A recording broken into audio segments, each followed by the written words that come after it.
All right, some breaking news we're following right now. We're taking you to Nashua, New Hampshire, and you're looking at the end of a police chase. We have been watching from our preview monitors police chasing a suspect in this pickup truck, and they have just taken him down. There are canines out.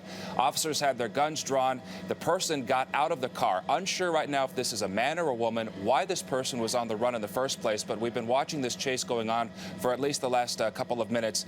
Ending now, it looks like a neighborhood, judging by the homes here on the left, and you can see a massive police response there. Within the last few minutes, just as Dan was wrapping up there, we saw the person driving this truck out of the truck, and you see it looks like a him wearing shorts, down on his belly with a police officer holding him down.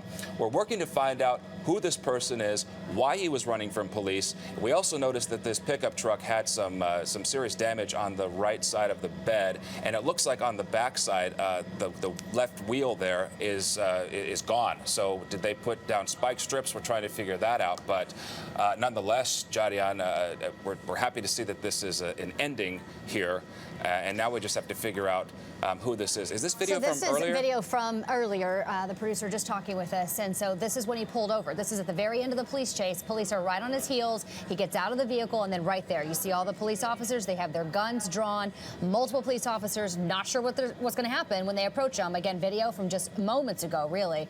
And then they get up to the man. You see one officer, it looks like Adam, hitting the suspect there and putting him in handcuffs. And I believe there's a canine down there as well. So, you know, they never know what to expect when something like that happens and a suspect comes out of a vehicle. And so you can see him there, get him in handcuffs, pull him back up off of the ground, and then put him up against the truck as they call for reinforcements and finish this arrest. But a pretty chaotic scene there in those final moments when they finally caught up to this man. We're going to work to get the exact location of this, but generically speaking, this is Nashua, New Hampshire, and you see that they are now patting him down, if you will, searching for any sort of weapons, perhaps. Officers have to think about their own safety right now. This is video recued from moments ago when the suspect finally stopped after what appeared to be a pretty lengthy police chase, going through neighborhoods, going across dirt roads. You can see guns drawn to the left there, and then the officers take him down. It looks like, judging by the uniforms, like that there are several police departments involved here. Where this originated, we're working to figure that out right now. And again, how this all started, we're working to figure that out. But obviously, somebody who police felt was dangerous enough to chase. Sometimes they don't pursue a chase because that can lead to more danger. In this case, they did. And in this case, as we look live once again, they have this suspect. Again, the left tire of this Chevy Silverado is blown out. So I'm thinking that he either hit something during the chase or they might have put down a spike strip. But they're leading this guy, who looks to be a pretty large guy, over to a police cruiser where he'll obviously be questioned and processed. And I'm trying to get a look at some of the police departments here, but from up ahead it's hard to tell. But I'm seeing several different marked police cars, meaning that there were several law enforcement agencies involved in this. But it was pretty intense, Jadian, as we saw the guns drawn, what would happen next. But happy to see that they didn't have to deploy any deadly force, but they do have their guy.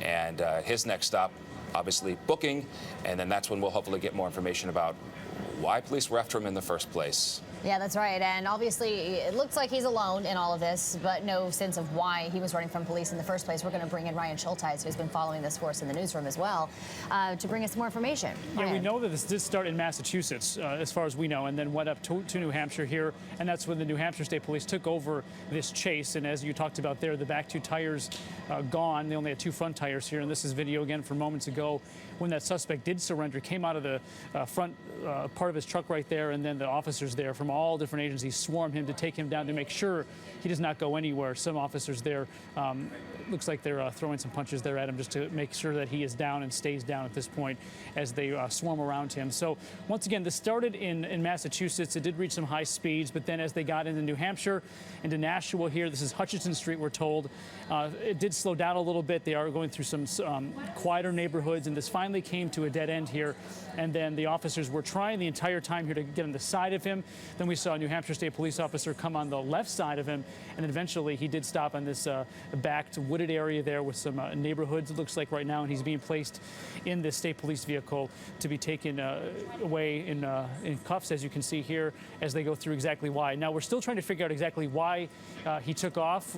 Could he have traffic tickets? Could he have an arrest warrant out? We're not sure. We're trying to get new information here from our sources to figure out exactly why this guy took off, why there was this chase, how fast the speeds at this point were going, so we continue to gather more of this. So we're going to get more information. Back to you guys for now.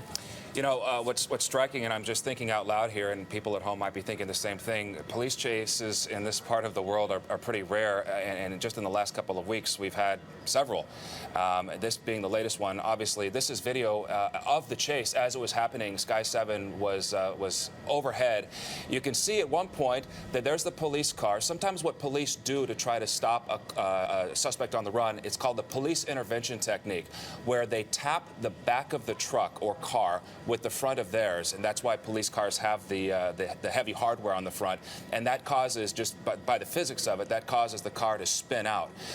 And it looks like the officers might have attempted to do that, but they had to be careful because of the roads they were on. You could see there were homes, there were other cars and people in the area.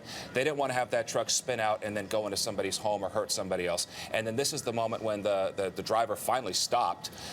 Probably had to, because both of the back tires are blown out. He's got his hat on backwards, it looks like sunglasses, and pretty cooperatively got on the ground with the guns drawn there all around him. And then police, can't speak for police, but they might have felt threatened at one point, so they had to take him down with what appears to be a little bit of force. But we'll let police talk about that in due time. Not our job to speculate on why or how they did this, but we did see that it took several people to take him down. And of course, as we've been talking about, if they believe that this guy had a weapon, or if he allegedly committed a violent crime, they would have to think safety for themselves first. But that's the point where I was thinking they might have tried to tap the back of his truck and spin him out to stop him.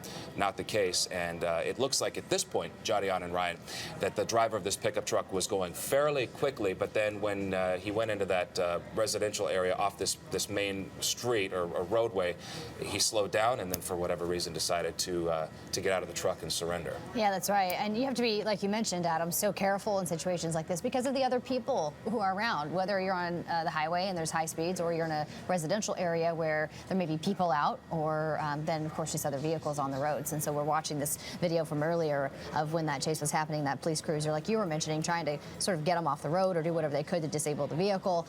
And then the actual ending of this, when the man just sort of gets out and hands up, goes to his knees, and kind of says, okay, I'm done.